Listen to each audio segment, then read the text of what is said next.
ازيكم عاملين ايه؟ دي انا فيديو جديد. النهارده هفتح معاكم العلبه دي. طبعا هي باينه انها صغيره وهتستقلوا بيها وتقولوا ايه ده دي صغيره. هقول لكم استنوا، هفتحها هوريها لكم دلوقتي. هي بتتفتح من هنا كده، تيجي كده.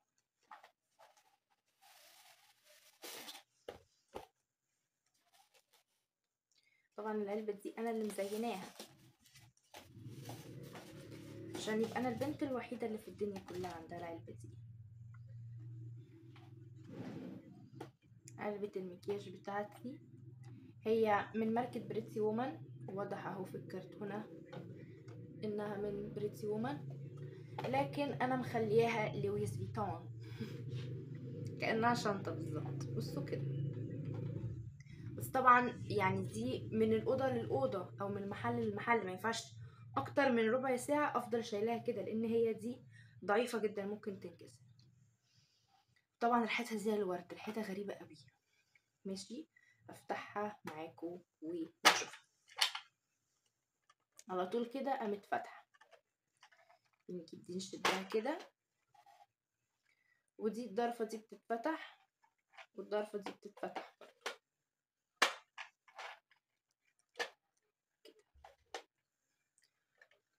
ودي هنا بتتفتح برضه. تعالوا نقعد نشوفها يا جماعة مع بعض. ما تنسوش اللايك والاشتراك بالقناة. هي دي علبة المكياج، بتيجي كده فيها حتة بلاستيكية كده من فوق تحفظها. بصوا بقى العلبة دي فيها كل حاجة اهي. ناقصها ايه؟ تعالوا نستعرضها مع بعض. اي شادو، اي شادو، فرشة اي شادو، فرش اي شادو، ابليكيتر بتاع اي شادو.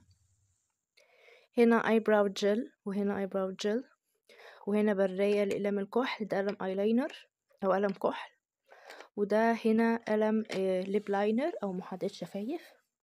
3 درجات روج، احمر نبيتي بامبي، وهنا ماسكارا وايلاينر.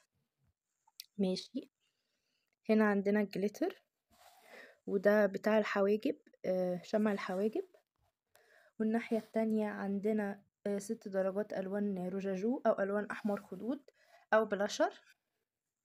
وهنا الكونسيلر وخفي العيوب والكونتور، وهنا الابليكيترز، دي بتاعة الحواجب، ودي ابليكيتر، ودي بتاعة العينين أو بتاعة ايبراو جل، ودي بتاعة أحمر الخدود، ودي بتاعة الحاجات دي يعني الاي شادو والابليكيتر عامة.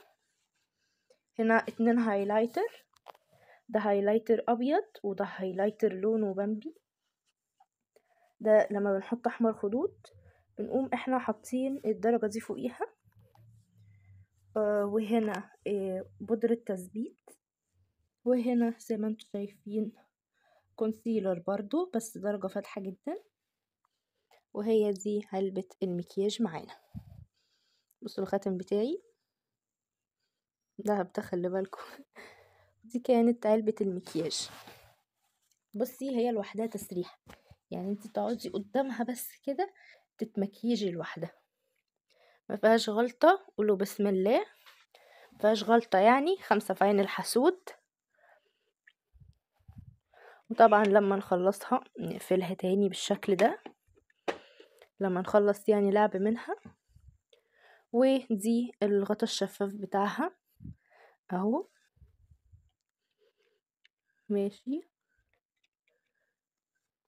هي مش قافله كويس على بعض، قفلناها وحطينا عليها حته البلاستيكيه. نقفل كده ونقفل كده. قولولي انتوا محتاجين ايه تاني. افتكر ان انتوا لما هتجيبوها تحتاجوا بس ابليكيترز او فرش. نقوم احنا زقينها لجوه كده ببساطه دي، نقوم جايبين كده بالراحه مش نرزع، ونقوم دايسين كده اهي. مميزات علبة الميك اب دي انها زي ما انتم شايفين صغيرة وخفيفة اهي، صغيرة وخفيفة جدا. دي اول حاجة. تاني حاجة ينفع تسافري بيها، تالت حاجة لما كل حاجة حرفيا، حتى الجليتر والشمر فيها، والهايلايترز فيها، والكونتور فيها، والبودرة التثبيت، كل حاجة فيها كل حاجة حرفيا. انتي مش تحتاجي حاجة خالص بعدها، هتجيبيها مكياج يقعد معاكي 2 سنين قدام حرفيا يعني. ماشي. هو العيب بس اكيد طبعا لكل الناس وليا انا كمان ان سعرها غالي، سعرها يعني مبالغ فيه، سعرها غالي جدا. فدي تنفع تبقى علبة عرايس، وتنفع تبقى علبة بنات للجامعة، وعلبة ميك اب ارتست، وكل حاجة. انا جايباها من ماركة بريتي وومن.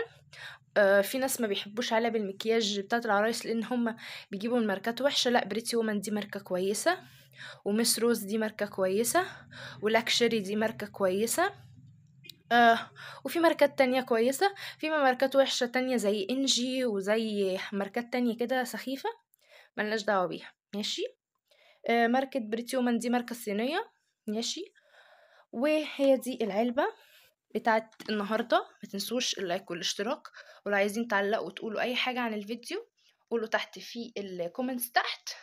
ودي انا، ودي علبة الميك اب بتاعي اهي.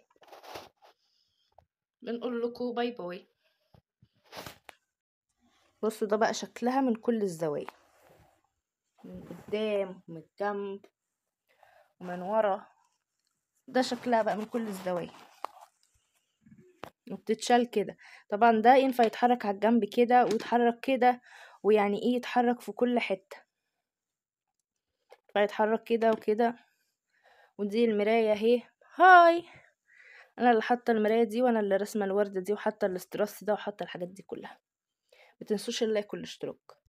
اهي هي دي علبة المكياج، وهنا ماركة بريتسي وومن زي ما انتوا شايفين اهو.